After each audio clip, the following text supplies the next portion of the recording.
She never thought she'd say yes to marrying a man who didn't love her.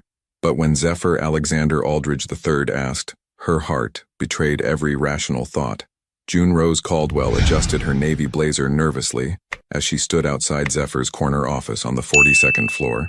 Through the floor-to-ceiling windows, Manhattan sparkled like scattered diamonds, but her attention was fixed on the man behind the mahogany desk. At 29, she'd spent 5 years as his personal assistant, learning every nuance of his controlled demeanor, how his steel blue eyes grew distant during difficult negotiations, how he unconsciously adjusted his Italian silk cuffs when anxiety crept in. Today felt different. The call to his office came without explanation, unusual for a man who scheduled everything down to the minute. Come in, June." His voice carried that familiar authority that made boardroom executives tremble, but she heard something else underneath. Uncertainty, perhaps. She entered, her heels clicking softly against the marble floor. Zephyr stood with his back to her, his imposing 6'2" frame silhouetted against the city skyline. His perfectly trimmed beard caught the afternoon light, accentuating the sharp line of his jaw. Even in his tailored charcoal suit, she could see the tension in his broad shoulders. "Sir?" June's voice was steady, professional, though her heart hammered against her ribs. She'd harbored feelings for this man for years, watching him build empires while systematically destroying any chance at personal happiness. He turned slowly, those penetrating blue eyes meeting her emerald ones. For a moment, something flickered across his face, vulnerability, maybe even longing, before the familiar mask of control slipped back into place. "Sit down, June, please." He gestured to the leather chair across from his desk, a courtesy he rarely extended during business meetings. She settled into the chair, crossing her legs and folding her hands in her lap. Her golden brown hair was pulled back in its usual professional chignon, but a rebellious strand had escaped, catching the light as it framed her face. She resisted the urge to tuck it behind her ear, a nervous habit Zephyr had noticed countless times. "What I'm about to propose will sound—" He paused, running a hand through his dark hair, another tell she'd cataloged over the years. Unconventional. June waited, her pulse quickening.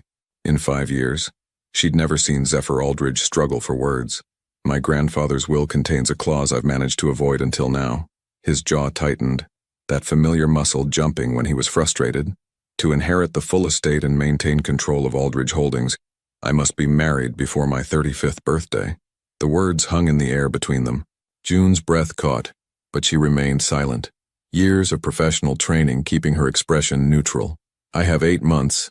Zephyr moved to the window, his hands clasped behind his back. "Every eligible woman my mother parades in front of me sees dollar signs. They want the Aldridge name, the prestige, the lifestyle." He turned back to her, and something in his expression made her chest tighten. "You know me, June, better than anyone. You've seen me at my worst after hostile takeovers during family crises, when the board questions my decisions. You've never once looked at me like I was a prize to be won." June's throat went dry. "What are you asking me?" "Marry me." The words came out raw, unpolished. "Not for love, not for romance. A business arrangement. 1 year, and then we'll quietly divorce. You'll be compensated generously, of course. Enough to never worry about money again." The office fell silent except for the distant hum of traffic 42 floors below. June stared at him. This man she'd loved silently for years, offering her everything and nothing at once. She started, then stopped. Her practical mind screamed warnings, but her heart, her foolish, hopeful heart, whispered something else entirely. "Take time to think about it," Zephyr said, misreading her hesitation. "I know it's a lot to ask. Your entire life would change. We'd have to convince everyone it's real, live together, attend social functions as a couple." "Yes." The word escaped before she could stop it. Zephyr's eyes widened, genuine surprise replacing his usual composed mask. "Yes." June stood slowly, smoothing her skirt with trembling hands. "I'll marry you, Zephyr." For a heartbeat, something profound passed between them. A recognition, a possibility neither dared name. Then Zephyr's expression shuddered, the businessman reasserting control. "We'll need to make it convincing," he said, his voice once again steady. "My family will be suspicious of anyone I marry quickly." June nodded, though inside she wondered if she'd just made the biggest mistake of her life, or taken the first step toward everything she'd ever wanted. As she walked toward the door, Zephyr's voice stopped her. June? She turned back, hope fluttering dangerously in her chest. Thank you. His steel blue eyes held hers for a moment longer than necessary. I won't let you regret this. But as June left his office, her reflection in the elevator doors showing flushed cheeks and bright eyes, she realized she already didn't regret it.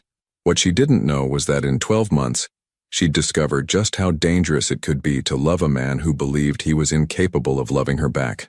3 days later, June discovered that agreeing to marry Zephyr Aldridge was the easy part. Convincing his mother would be the real challenge. The Tiffany & Co. flagship store on Fifth Avenue buzzed with quiet luxury as June found herself seated beside Zephyr in the private viewing room. Her hands trembled slightly as she smoothed her charcoal dress. One of 3 new outfits Zephyr had insisted she buy for their engagement period.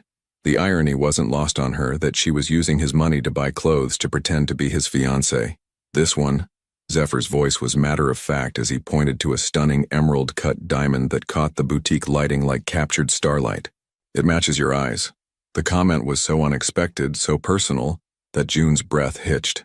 She looked up to find him studying her face with an intensity that made her pulse race. For a moment, the business arrangement facade cracked, revealing something deeper underneath. Mr. Aldridge, the sales associate beamed. Excellent choice. This is a 4-carat flawless diamond set in platinum. The ring has quite a romantic history. We'll take it. Zephyr cut her off, his jaw tightening at the word romantic. The moment of tenderness vanished, replaced by his usual brisk efficiency. As the associate busied herself with paperwork, Zephyr turned to June. My mother is expecting us for dinner tonight. The Hamptons' house. His steel blue eyes darkened. A Penelope Aldridge doesn't approve of anything that wasn't her idea first. June nodded, twisting the unfamiliar weight of the engagement ring around her finger. The diamond felt foreign, beautiful, but cold. What's our story? That we've been seeing each other discreetly for months. Office romance policies, you understand? Zephyr's voice was clinical, but June caught him glancing at her hands. She'll try to intimidate you. Don't let her. The drive to the Hamptons passed in comfortable silence. June watching the city give way to manicured lawns and sprawling estates. She'd seen Zephyr's childhood home in photographs during her years organizing his personal affairs, but experiencing it in person was overwhelming. The Georgian mansion rose from perfectly landscaped grounds like something from a magazine spread. Remember, Zephyr murmured as they walked up the stone steps, we're madly in love. The words sent an unexpected shiver through her, even though she knew he was only acting. Penelope Aldridge was exactly what June had expected. Elegant, cold, and assessing. At 62, Zephyr's mother possessed the kind of refined beauty that money could maintain indefinitely.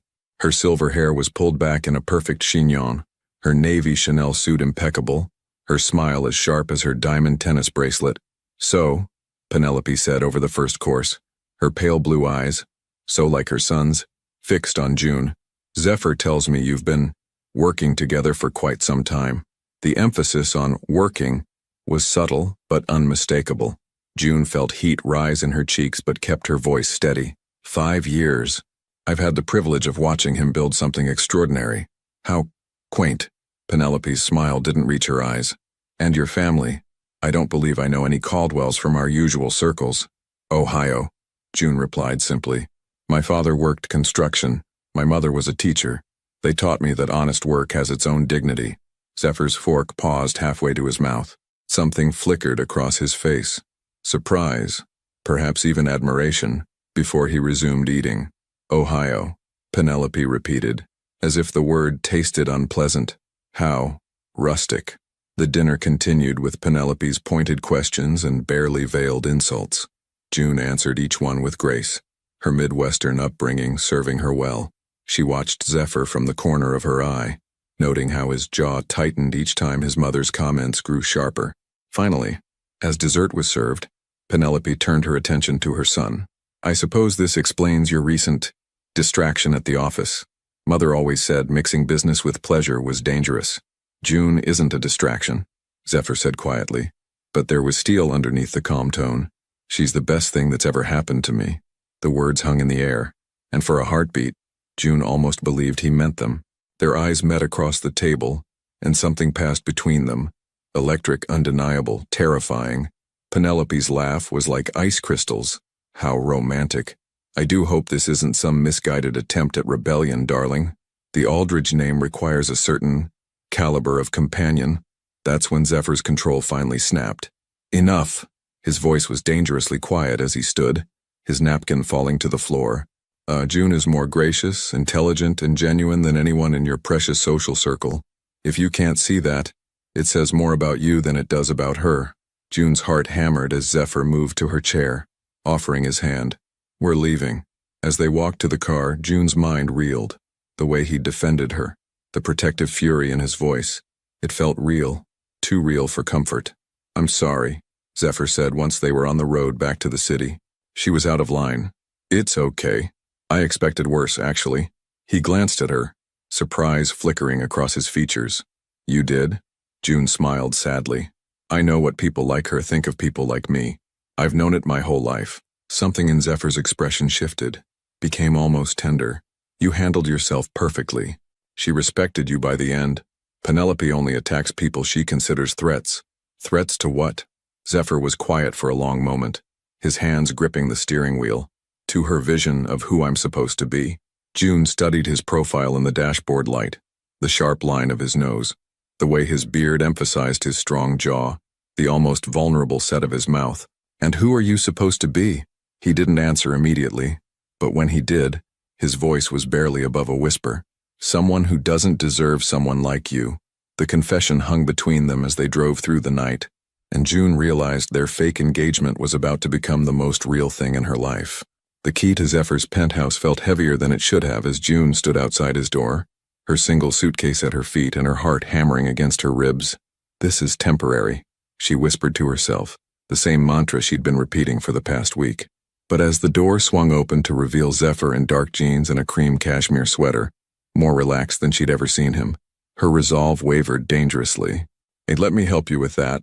His voice was softer than usual as he reached for her suitcase, their fingers brushing in the exchange. The contact sent electricity up her arm, and from the way his breath caught, he felt it too. The penthouse was everything she'd expected. Floor-to-ceiling windows overlooking Central Park, minimalist furniture that probably cost more than most people's cars, and an open-concept design that screamed expensive bachelor. What she hadn't expected was how empty it felt, despite its grandeur. Your room is down the hall, Zephyr said, leading her past the sleek kitchen and living area. It has its own bathroom and walk-in closet. I thought you might want, privacy. June nodded, though something in her chest deflated at his careful distance. Of course he'd want separate rooms. This was business after all.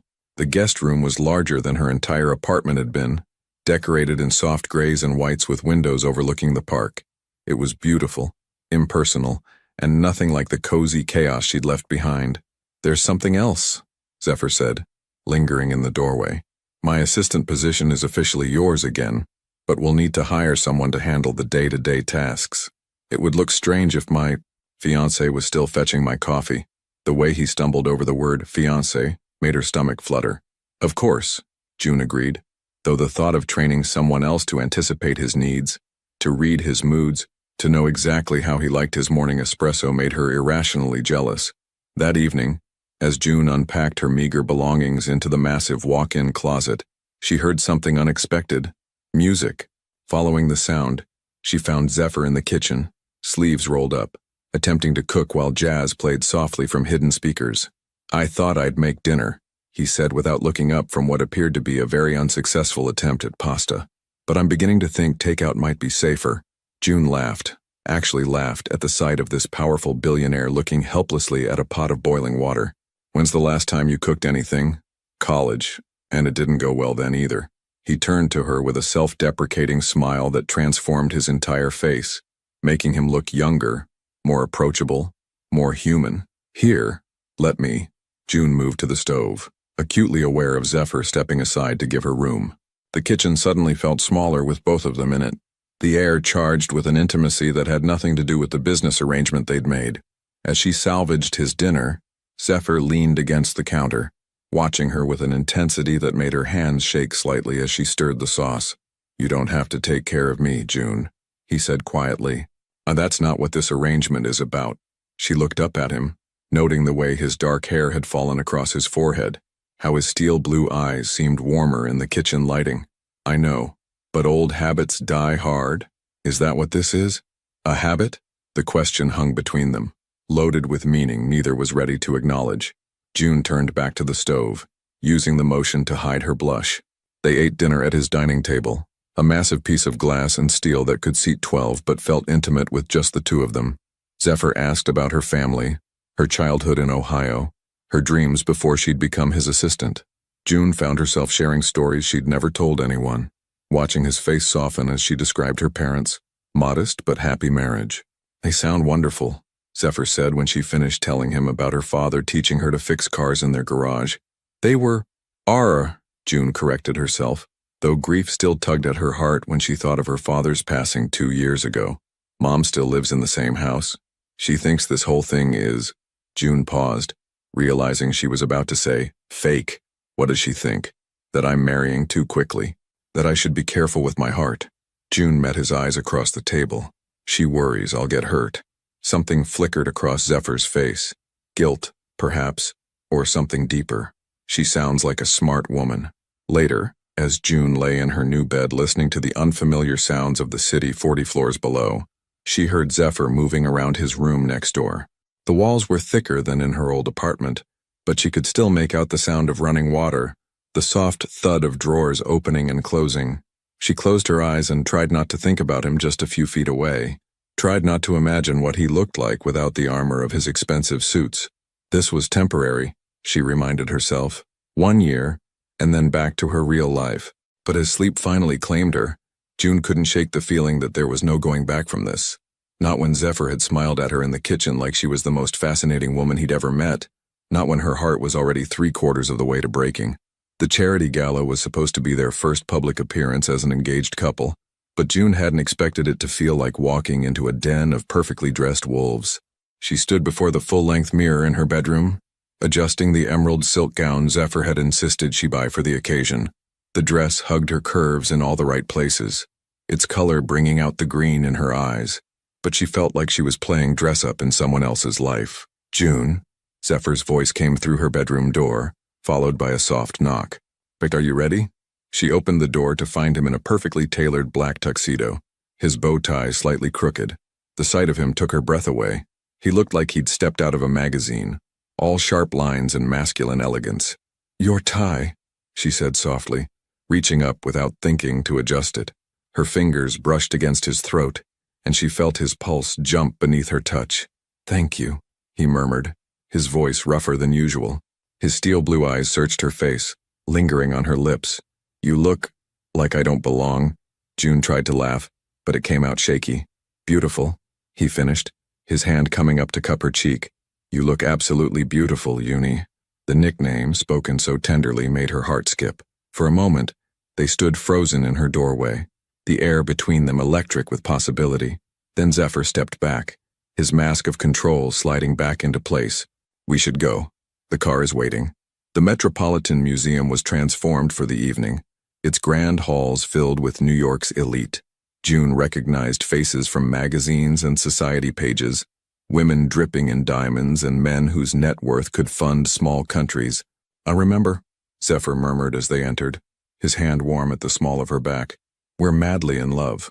But as the evening progressed, June found it increasingly difficult to remember that their affection was supposed to be an act. Zephyr introduced her to business partners and socialites with genuine pride in his voice. His hand never left her, touching her waist, her shoulder, her fingers, and each contact sent heat spiraling through her. So this is the mysterious fiancé? A sultry voice interrupted their conversation with a museum board member. June turned to see a stunning blonde approaching, her blue eyes sharp as cut glass, her designer gown clinging to her perfect figure. Tempest. Zephyr's voice was carefully neutral, but June felt him tense beside her. I didn't expect to see you here. Tempest Beaumont. June recognized her from society pages. New money from California, known for her extravagant lifestyle and rumored affairs with various powerful men. She was everything June wasn't. Polished, confident, and predatory. Well, I couldn't miss the chance to meet the woman who finally caught Zephyr Aldridge. Tempest purred, her gaze raking over June with barely concealed disdain. How refreshing to see someone so natural. The word natural dripped with condescension, clearly meant as an insult. June felt heat rise in her cheeks, but before she could respond, Zephyr's arm tightened around her waist. "June is perfect exactly as she is," he said coolly, his voice carrying a warning that made Tempest's smile falter slightly. "Of course," Tempest recovered quickly, her laugh tinkling like breaking glass. "I'm sure she's very sweet. It's just such a surprise, given your usual type." June excused herself to the ladies' room, needing a moment to compose herself. She stared at her reflection in the ornate mirror, trying to calm her racing heart. Tempest's words had hit their mark. She didn't belong in this world, and everyone could see it. When she emerged, she found Zephyr waiting in the hallway, his face dark with anger. "What she said was unacceptable," he began, but June shook her head. "She wasn't wrong. I don't belong here, Zephyr. These people can see right through me. June, I'm not like them. I'm not polished or sophisticated or—" "Stop." Zephyr stepped closer, his hands framing her face. "You're worth 10 of any woman in that room. Your kindness, your intelligence, your strength, that's real. Everything else is just expensive packaging." His thumbs traced her cheekbones, and June found herself leaning into his touch despite every rational thought screaming at her to step away. "Zephyr," she whispered, not sure if she was warning him or pleading with him. "I know this is supposed to be fake," he said, his voice barely audible in the quiet hallway. "But right now, standing here with you, it feels like the most real thing in my life." Before June could process his words, his lips were on hers. The kiss was gentle at first, questioning, but when she melted against him, it deepened into something desperate and hungry. Her hands fisted in his tuxedo jacket as he pressed her back against the wall, his body shielding her from the world. When they finally broke apart, both breathing hard, June saw something in his eyes that made her heart race. Want, need, and something that looked dangerously like love. "We should go back," he said, though his forehead rested against hers, neither of them moving. "Yes," June agreed, though the last thing she wanted was to return to the crowd, to pretend this was still just business. As they walked back to the gala, Zephyr's hand in hers, June realized their arrangement had just shifted into dangerous territory, because that kiss hadn't felt like acting at all. The morning after the gala, June woke to the smell of coffee and something burning, a combination that could only mean one thing. Zephyr was attempting breakfast again. She found him in the kitchen, standing over the stove with a look of intense concentration, his hair disheveled, and his white dress shirt from the night before, wrinkled and partially unbuttoned. He looked so different from the polished businessman she'd known for 5 years, younger, more vulnerable, achingly human. "Please tell me you're not trying to make pancakes again," she said, tying the belt of her silk robe as she approached. Zephyr looked up, and something shifted in his expression when he saw her. Desire, tenderness, and something deeper that made her pulse quicken. Last night's kiss hung between them, unspoken but impossible to ignore. "I thought I'd mastered the basics by now," he said, attempting humor, but his voice was rough with sleep and something else. "Turns out I was wrong." June moved to the stove, acutely aware of how close they were standing. When she reached around him to turn off the burner, her body brushed against his, and she heard his sharp intake of breath. "Uni," he whispered, the nickname falling from his lips like a prayer. She turned in the circle of his arms, looking up into those steel blue eyes that had haunted her dreams. "We should talk about last night, should we?" His hands came up to frame her face, just as they had in the museum hallway. "Because I've been thinking about it all night, and I can't decide if I should apologize or do it again." "Zephyr," she began, but the words died when he leaned down, his forehead touching hers. "Tell me to stop," he murmured. "Tell me this is still just business and I'll step back. I'll be the perfect gentleman and will never mention it again." June's heart hammered against her ribs. She should tell him to stop. Should remind him of their arrangement, of the fact that in 1 year they'd go their separate ways. Should protect her heart from the inevitable breaking. Instead, she rose on her toes and kissed him. This kiss was different from the one at the gala. No audience to perform for, no pretense to maintain. It was just them, raw and honest and desperate for each other.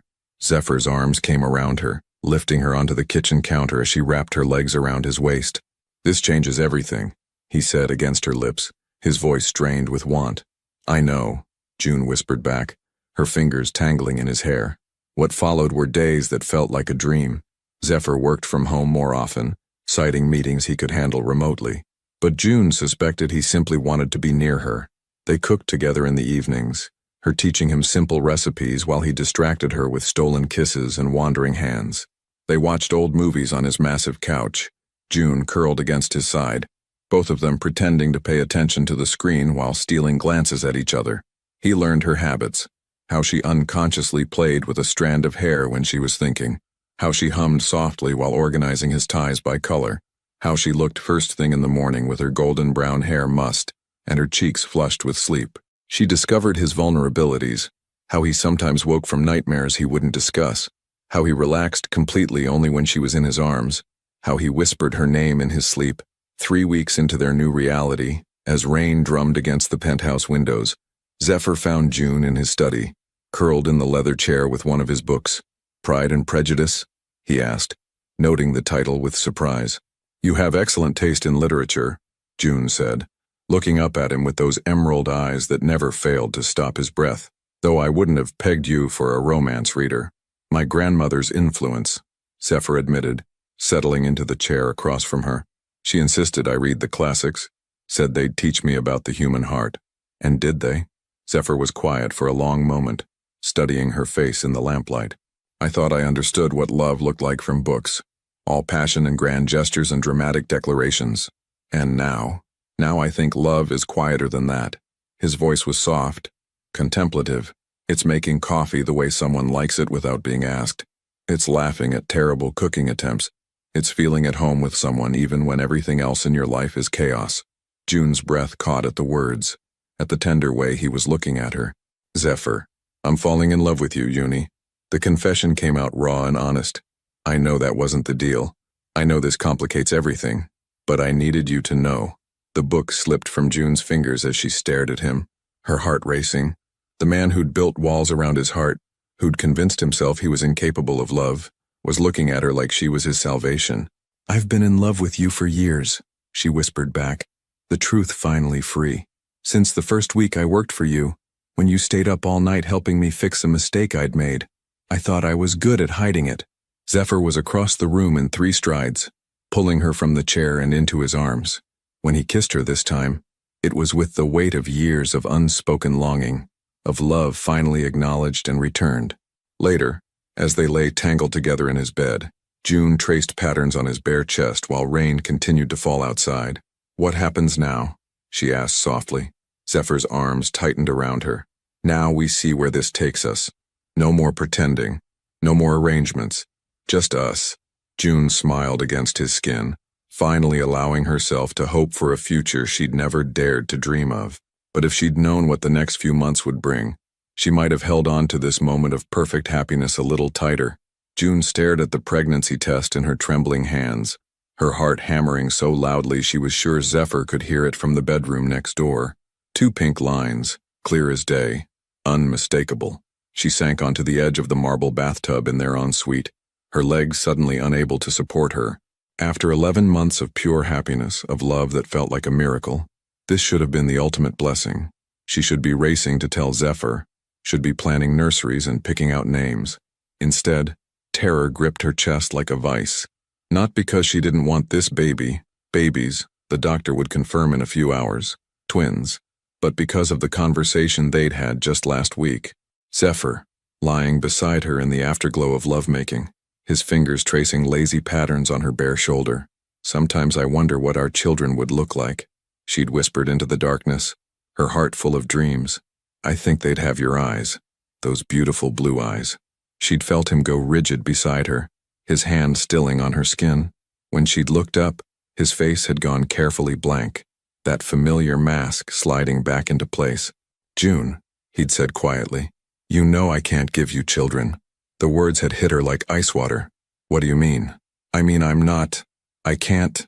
He'd sat up, running his hands through his hair in that gesture she'd come to recognize as his tell for deep distress.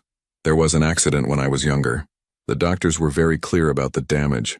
He'd explained haltingly about a riding accident at 18, about medical procedures and grim prognoses, about why he'd never seriously pursued relationships before her. June had held him as he spoke, her heart breaking for the pain he'd carried alone. "It doesn't matter," she'd whispered fiercely. "We have each other. That's enough. That's more than enough." But even as she'd said the words, she'd seen something die in his eyes. Hope, maybe, or the belief that he could ever be enough for her. Now, staring at the test, June felt the magnitude of what this meant crashing over her.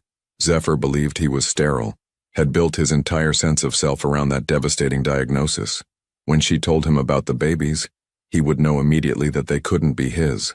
Her phone buzzed on the counter, a text from Zephyr, "Flying to Chicago for the Hartwell merger. Back tonight. Love you, Junie." June closed her eyes, pressing the phone to her chest. She had maybe 8 hours to figure out how to shatter the world of the man she loved more than her own life. The doctor's appointment confirmed what she already knew. Twins, healthy, due in early spring. Dr. Martinez beamed at her as she delivered the news, clearly expecting joy. "The father must be thrilled," Dr. Martinez said as she printed out ultrasound photos. "Twins are quite special." "Yes," June managed, her voice hollow. "Special." She spent the afternoon walking through Central Park, the ultrasound photos burning a hole in her purse. She watched couples pushing strollers, children playing on playgrounds, families that looked so effortlessly happy. Had she just destroyed her chance at that future? When Zephyr returned that evening, she was sitting in the kitchen, the pregnancy test and ultrasound photos spread on the marble counter like evidence at a crime scene. "Junie?" His voice was concerned as he approached. "Are you feeling all right? You look—" He stopped mid-sentence when he saw what was on the counter. The color drained from his face as he picked up the pregnancy test with shaking hands. "I don't understand," he whispered, his steel blue eyes moving between the test and her face. "The doctors said, they told me I could never— I'm pregnant, Zephyr." June's voice was barely above a whisper. "Twins." She watched the emotions war across his features. Confusion, hope, and then the devastating realization that settled into his expression like a death sentence. "They're not mine." It wasn't a question. His voice was flat, emotionless, but she could see the pain underneath. "You've been with someone else?" "No." June shot to her feet, her hands reaching for him. "Zephyr, no, I would never—" But he stepped back, his face closing off completely. The man who'd whispered love confessions in her ear just that morning was gone, replaced by the cold stranger she'd known in those first years as his assistant. "How long?" he asked, his voice like winter. There's no one else."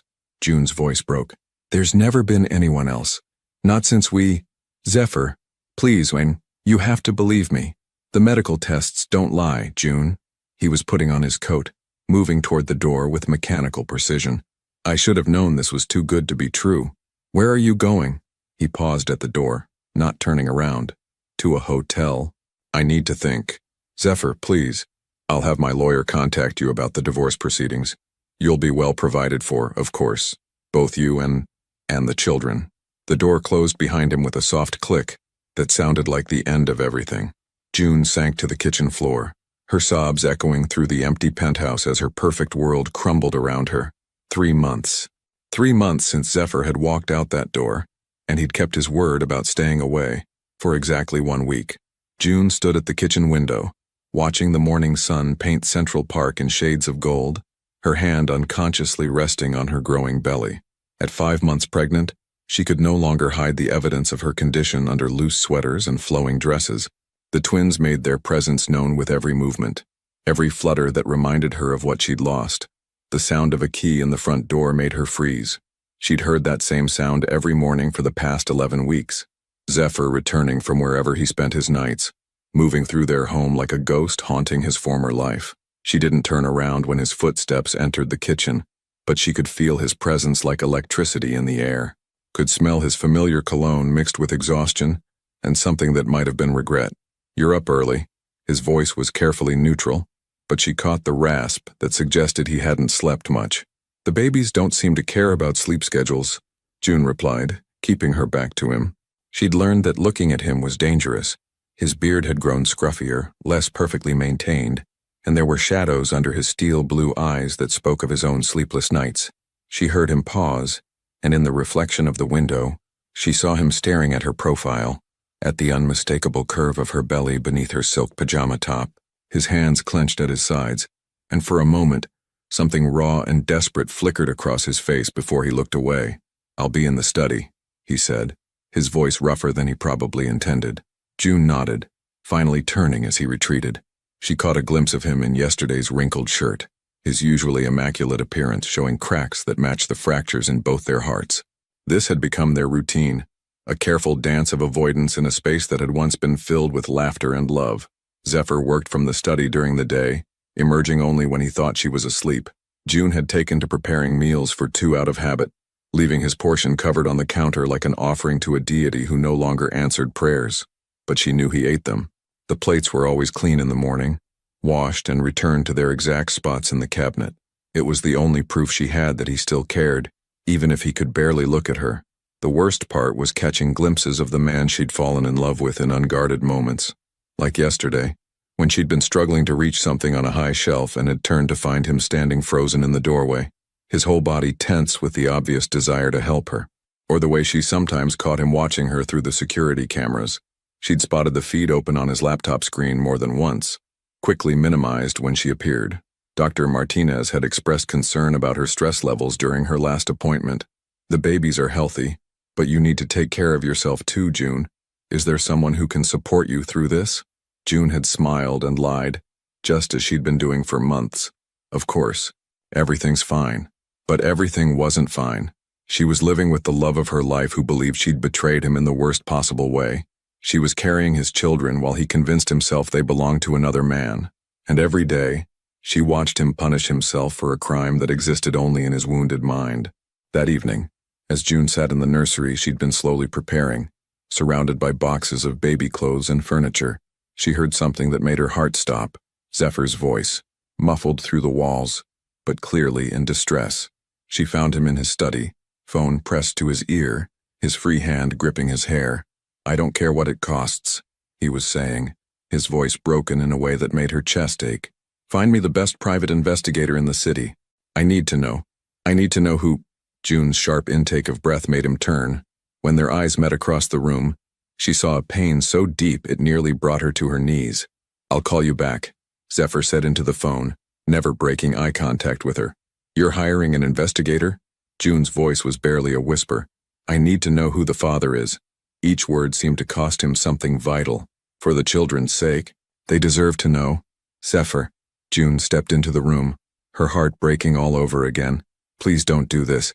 There's no one to find." His laugh was bitter, hollow. "The medical evidence is clear, June. Those children aren't mine, as much as I might wish they were." The confession slipped out before he could stop it, and June saw the exact moment he realized what he'd revealed. His face went white, then red, then carefully blank again. "You wish they were yours?" June moved closer, hope blooming dangerously in her chest.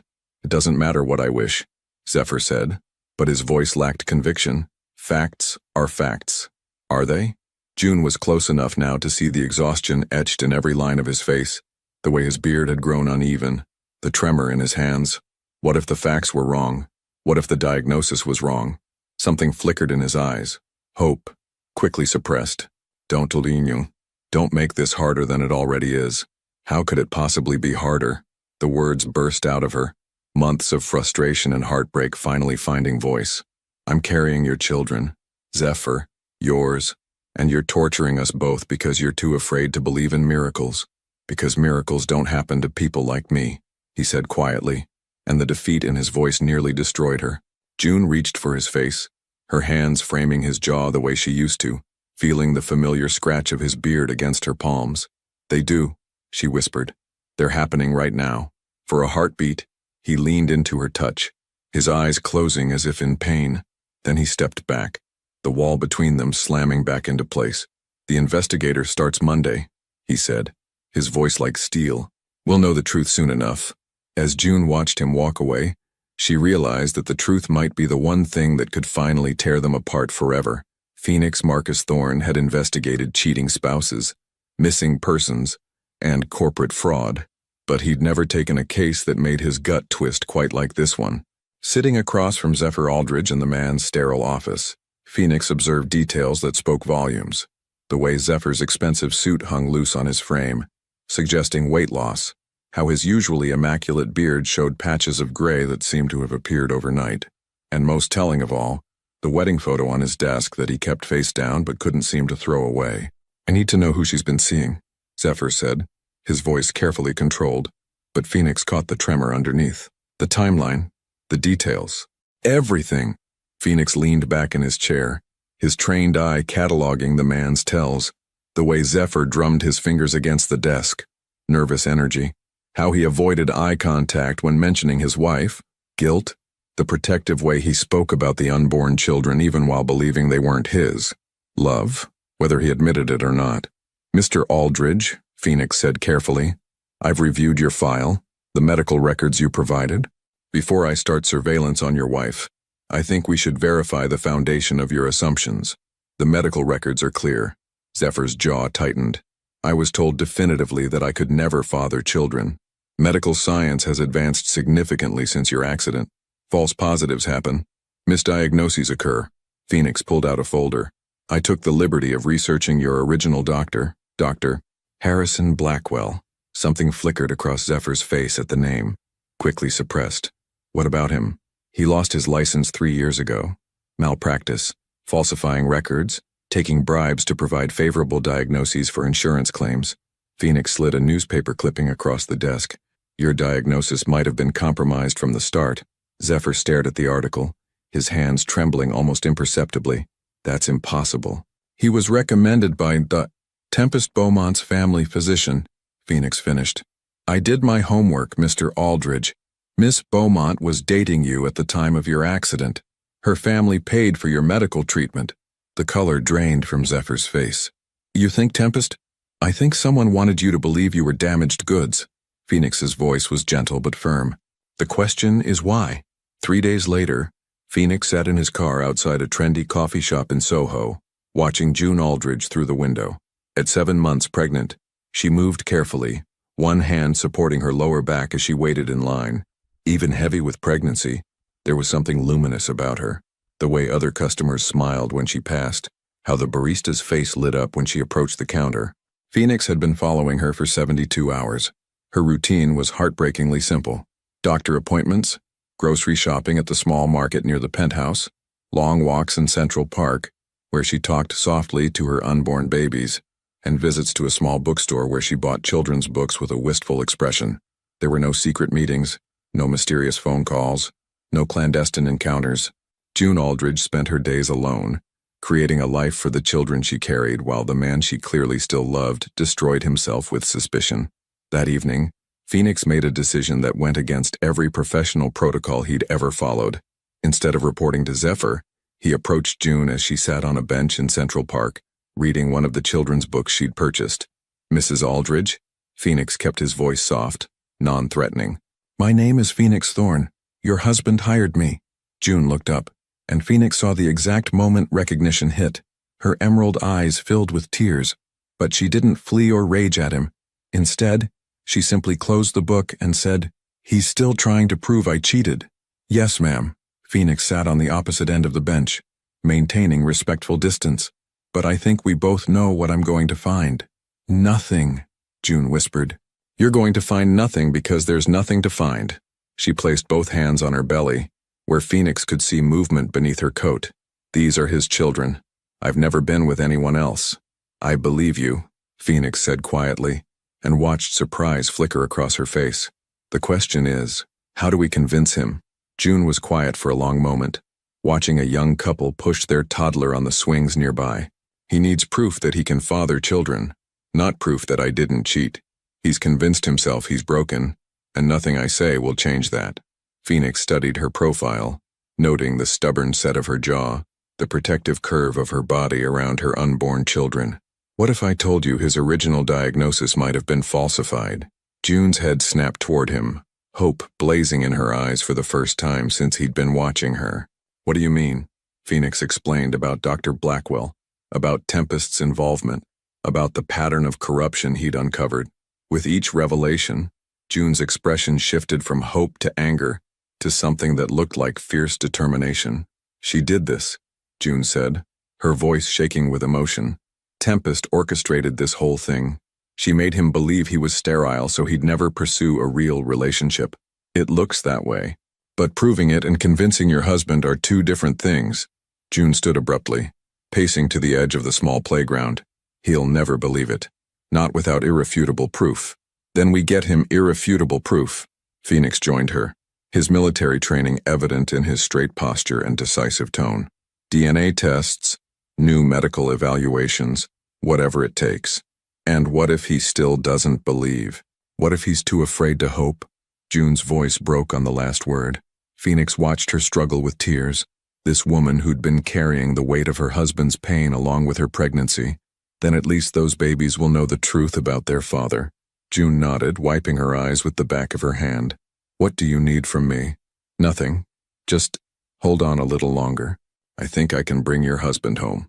As Phoenix walked away, he pulled out his phone to call Zephyr, but instead of reporting on June's fictional affairs, he was going to deliver news that would either save a marriage or destroy a man who'd already convinced himself he was beyond redemption. The truth, Phoenix had learned, was often more devastating than any lie. The contraction started at 3:47 a.m., pulling June from restless sleep with a pain that stole her breath and sent panic racing through her veins. Too early, she whispered to the empty bedroom, her hands instinctively cradling her belly. At 34 weeks, the twins weren't supposed to arrive for another month. She breathed through the contraction, timing it the way her birthing class had taught her, praying it was just false labor.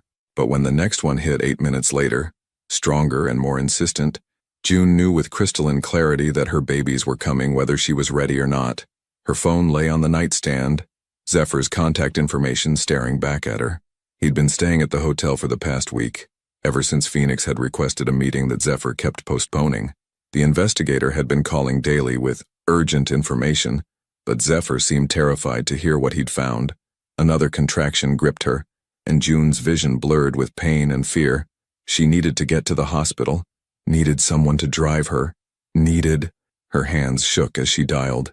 June? Zephyr's voice was instantly alert, despite the early hour. What's wrong? The babies, June gasped, doubling over as another wave of pain hit. They're coming. I'm on my way.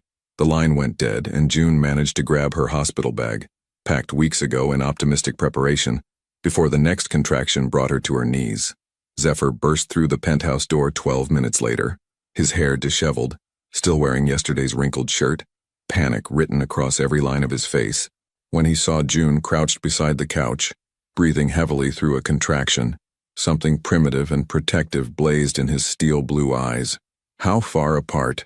He asked, dropping to his knees beside her, his hands hovering uncertainly over her body as if he'd forgotten he had the right to touch her. 5 minutes, June panted. Maybe less. Without hesitation, Zephyr scooped her into his arms, and for the first time in months, June felt safe. She buried her face against his neck, breathing in his familiar scent, feeling the rapid beat of his heart against her cheek. It's going to be okay, he murmured, though his voice shook. You're going to be okay. They're going to be okay. The taxi ride to the hospital passed in a blur of pain, and Zephyr's steady voice coaching her through breathing exercises. His hand never left hers, his thumb tracing soothing circles on her palm just like he used to during their year of happiness. Mr. and Mrs. Aldridge, the emergency room nurse looked between them with practiced efficiency. We've been expecting you. Dr. Martinez is on her way. As they wheeled June toward the maternity ward, she caught sight of Zephyr's reflection in the hospital elevator doors. His face was white with terror, but his jaw was set with determination. This was the man who'd built empires through sheer force of will, and he was channeling every ounce of that strength into getting her safely through this. In the delivery room, as June gripped the bed rails through another crushing contraction, she heard raised voices in the hallway. "Sir, you can't go in there," a nurse was saying. "My wife is in labor." Zephyr's voice carried clearly through the door. Those are... His voice broke, unable to finish the sentence. Dr. Martinez appeared at June's side, her expression professionally calm. "How are we doing, Mama?" "The babies," June gasped. "Are they okay? Is it too early?" 34 weeks is early, but twins often come early. We're going to take excellent care of all 3 of you." Dr. Martinez checked her progress, then looked up with a smile. "You're going to meet your babies today, June." "Is Dad coming in?" June's heart clenched. He doesn't think, he believes. June. Zephyr's voice came from the doorway, raw and broken. He stood frozen at the threshold, still wearing his rumpled clothes, his hair a mess, his eyes wild with a mixture of terror and desperate hope. May I stay? The question came out like a prayer, and June saw past his doubts to the man who'd spent 11 months believing he could never be a father, watching from the shadows as the woman he loved carried children he was convinced weren't his. Please, she whispered, extending her hand toward him. I need you. Zephyr was across the room in 2 strides, taking her hand in both of his, bringing it to his lips. I'm here, he said against her knuckles. I'm not going anywhere. What followed were the most intense 2 hours of June's life. Through every contraction, every moment of doubt and pain, Zephyr was there, wiping the sweat from her forehead, murmuring encouragement in her ear, being the rock she'd always known he could be. I can see the first baby's head, Dr. Martinez announced. One more push, June. June bore down with everything she had, Zephyr's hand anchoring her to earth, his voice the only thing that mattered. It's a boy. Dr. Martinez held up a tiny, perfect baby, who immediately began crying with healthy lungs. June collapsed back against the pillows, tears streaming down her face as she heard her son's first cries. But when she looked at Zephyr, her heart nearly stopped. He was staring at the baby with an expression of wonder so profound it took her breath away.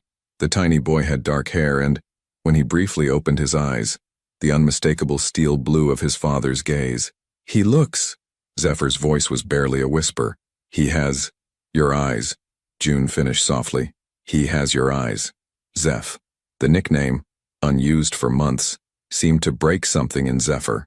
His hand trembled as he reached toward his son, then pulled back as if he didn't dare touch. And here comes baby number 2, Dr. Martinez called out, and June had to focus on delivering their daughter.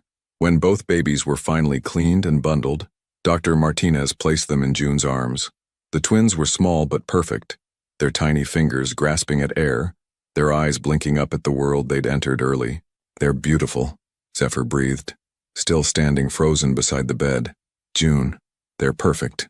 Hold them, June whispered, offering the babies toward him. Hold your children.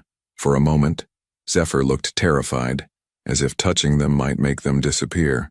Then, with infinite care, he gathered his son and daughter into his arms. The moment the babies settled against his chest, something shifted in the room. Both infants immediately calmed, as if recognizing their father's heartbeat, his scent, his voice. Zephyr looked down at them with tears streaming down his face, his carefully constructed walls finally, completely crumbling. They're mine, he whispered in wonder. They're really mine. But even as June's heart soared with hope, she saw the confusion and fear still warring in his expression. Love was written across his face as clearly as doubt, and she realized that even this miracle might not be enough to heal the damage that had been done. Outside in the hallway, her phone buzzed with a text from Phoenix. Found the proof. On my way. The hospital room had never felt smaller than it did with Phoenix Thorne standing in the doorway, manila folder in hand, while Zephyr held his newborn children with tears still drying on his face. Mr. Aldridge. Phoenix's voice was gentle but firm. We need to talk. Zephyr looked up from the twins, his steel blue eyes, so perfectly mirrored in his son's face, wary and exhausted. Not now, Thorne. Whatever you found, it can wait. No, sir, it can't. Phoenix stepped into the room, his military bearing evident in his posture. Because what I found changes everything you believe about yourself. June watched from her hospital bed as the 2 men faced each other, her husband cradling the children he'd convinced himself couldn't be his, and the investigator who'd spent weeks uncovering a truth that could heal or destroy them all. The babies have your eyes, Zephyr, June said softly. They have your chin, your hands. Look at them. Really look at them. Zephyr's gaze dropped to the twins in his arms, and June saw the war raging in his expression, desperate hope battling against years of believing himself broken. Genetics can be deceiving, he said, but his voice lacked conviction. Similar features don't necessarily mean. Dr. Harrison Blackwell lost his medical license for falsifying patient records, Phoenix interrupted, opening his folder, including fertility diagnoses. He was paid to lie to patients about their ability to have children. The color drained from Zephyr's face. That's impossible. Tempest Beaumont's family paid him $50,000 the week after your riding accident, Phoenix continued relentlessly. The same week he declared you permanently sterile. June watched her husband's face cycle through disbelief, understanding, and then a rage so pure it was frightening. Tempest, he whispered, the name coming out like a curse. She wanted to ensure you'd never pursue a serious relationship, Phoenix explained. As long as you believed you were damaged, you'd never commit to anyone. She was playing a very long game. Zephyr was very still, the babies nestled against his chest, his breathing carefully controlled. You have proof of this. Phoenix pulled out a stack of documents, bank records, medical files, testimony from Dr. Blackwell himself. He's cooperating with authorities to reduce his sentence. Your diagnosis was completely fabricated. The manila folder hit the floor as Zephyr's legs gave out, causing him to sink into the chair beside June's bed. He stared down at his children with an expression of such profound awe and devastation that June's heart broke all over again. I could have children, he whispered. I could always have children. Yes, June said softly, reaching out to touch his hand. These are your babies, Zephyr. They were always your babies. For a long moment, the only sound in the room was the twins, soft breathing, and the steady beep of June's monitors. Then Zephyr's composure finally shattered completely. I abandoned you, he said, his voice breaking. I left you to go through the pregnancy alone. I convinced myself you'd betrayed me when you'd never even looked at another man. His tears fell onto the blankets wrapped around his children. How can you ever forgive me? June struggled to sit up, ignoring the protests from her exhausted body. Because I love you, she said simply. Because I understand why you did it. Because for the first time in months, you're looking at me like I'm not a stranger. Zephyr's free hand came up to cup her face, his thumb tracing the path of her own tears. I never stopped loving you. Not for a single moment. That's what made it hurt so much. I know, June whispered, leaning into his touch. I know, baby. I know. Phoenix cleared his throat gently. There's more. Tempest has been spreading rumors in your social circles about June's affair. When the truth about the falsified records comes out, she's going to face serious legal consequences. Good, Zephyr said with savage satisfaction. I want her to pay for every moment of pain she caused my wife. The possessive way he said, my wife, sent warmth flooding through June's chest. This was her husband. Protective, fierce, finally fighting for their family instead of against it. The DNA results will be available in 48 hours if you want scientific confirmation, Phoenix continued. But I think we all know what they'll show. Zephyr looked down at his son, who was gripping his father's finger with tiny, determined hands. He has your stubborn streak, he murmured to June, a smile finally breaking through his tears. And she has your patience, June replied, watching their daughter sleep peacefully in the crook of Zephyr's arm. They're perfect. They're ours, Zephyr said with wonder, as if the words were a revelation. They're really ours. He leaned over to kiss June's forehead, then her lips, pouring months of regret and love and gratitude into the contact. When they broke apart, both were crying. Can you forgive me? He asked again, his voice raw with emotion. Can we try again? We never stopped trying, June said, her hand covering his where it rested on her cheek. We just got lost for a while. Phoenix gathered his papers, preparing to leave. I'll handle the legal aspects with Tempest. The media fallout, all of it. You three, he paused, looking at the twins. You four just focus on being a family. As the investigator reached the door, Zephyr called out, Phoenix, thank you, you saved us. No, sir, Phoenix smiled. Love saved you. I just cleared away the lies that were in its way. Alone again, June and Zephyr sat in peaceful silence, their children breathing softly between them. The late afternoon sun streamed through the hospital windows, casting everything in golden light. What do we name them? Zephyr asked softly. June smiled, thinking of all the names she'd considered during the lonely months of pregnancy. Hope, she said, looking at their daughter. And Gabriel, God's messenger. Hope and Gabriel Aldridge, Zephyr repeated, testing the names. Perfect. As the sun set over the city, painting the hospital room in shades of amber and rose, June watched her husband hold their children with the reverence of a man who'd been given back everything he thought he'd lost. The year of separation was over. The truth had set them free, and their real life together was just beginning. 2 years later, the sound of children's laughter echoed across the manicured gardens of the Hamptons estate as June watched from the kitchen window, her hands wrapped around her morning coffee, a soft smile playing on her lips. Zephyr was on his hands and knees in the grass, his expensive suit jacket discarded somewhere near the swing set, his perfectly trimmed beard catching the morning sunlight as Hope and Gabriel climbed over him like he was their personal jungle gym. At 2 years old, the twins had inherited their father's steel blue eyes and their mother's adventurous spirit, a combination that kept both parents constantly on their toes. "Daddy! Airplane!" Gabriel demanded, his chubby hands grabbing fistfuls of Zephyr's shirt. "Again," Zephyr laughed, but he was already lying on his back, lifting his son above his head with steady hands. Gabriel squealed with delight, his arms spread wide as he flew through the air. Hope, not to be outdone, toddled over with determination written across her cherubic features. "Me too, Daddy. Me too." June's heart swelled as she watched her husband, this man who'd once believed he was incapable of love, incapable of fatherhood, gather both children in his arms, spinning them around until they collapsed in a giggling heap on the blanket spread beneath the old oak tree. This was their Sunday morning ritual now. No business calls, no board meetings, no obligations except to each other. Zephyr had restructured his entire life around his family, delegating more responsibilities and working from home whenever possible.